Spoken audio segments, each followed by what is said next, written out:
So right now in England, doctors are on strike again.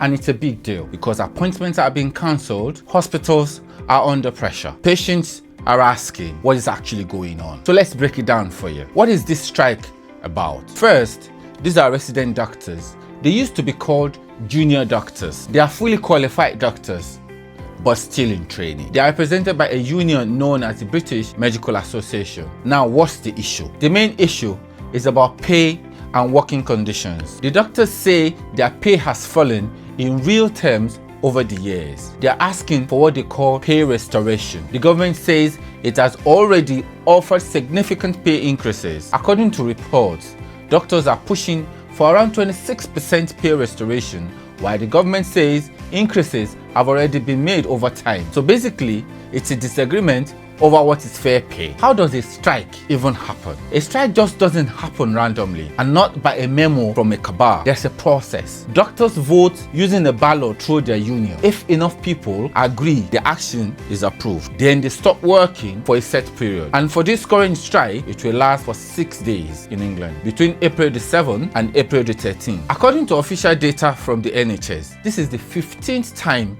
since 2023, and the government says this has cost the NHS around £3 billion in the last 3 years. So what happens during the strike? Hospitals don't fully shut down, unlike in some countries, but things slow down a lot. Emergency care still runs, senior doctors step in, but routine appointments get cancelled, surgeries get delayed, waiting lists grow longer. Even the NHS admits services are affected, though they try to keep things running safely. In short, life-saving care continues, but everything else backs up. So how does this affect patients? This is where it really hits people. Longer waiting times, delayed diagnosis, postponed surgeries. And here's the big one. The NHS is already under a lot of pressure. Strikes like this add to that pressure. It costs taxpayers millions and millions and delaying recovery efforts. But doctors are arguing that if conditions don't improve, patients will suffer long term anyway. So you may ask, why are doctors embarking on strike this often in a place like the UK? It's because pay hasn't kept up with inflation, depending on how you see it or measure it. Workload is high. Staff shortages are a major issue. So the doctors say they're overworked, they're underpaid, and they're leaving the system. The government, on the other hand, is saying they've offered pay rises and improvements already. In fact, oppositions are saying they will ban resident doctors and consultants from going on strike, just like the police and the armed forces. So this is really about retention, morale, and the future of the NHS. So now let's draw a bit of comparison. In Nigeria, strikes happen even more frequently, mostly due to unpaid salaries, poor infrastructure, or lack of equipment. But you see, it rains everywhere. The only difference is that it dries up differently. The difference in this case is that in the UK, the system still functions during strike. In Nigeria, strikes can completely shut down public hospitals. Globally, doctor strikes are not new. In the US, for instance, there's less doctor strikes, but burnout crisis exists. Across Europe, strike over pay and staffing happen periodically. Across Africa, it's often about basic resources and survival. So the UK situation sits somewhere in the middle, not collapse, but definitely strained. So what's the NHS saying? The NHS is telling the people to still attend appointments unless told not to. Use emergency services only when necessary. Check updates from your hospital or your GP surgery. Basically, don't panic, but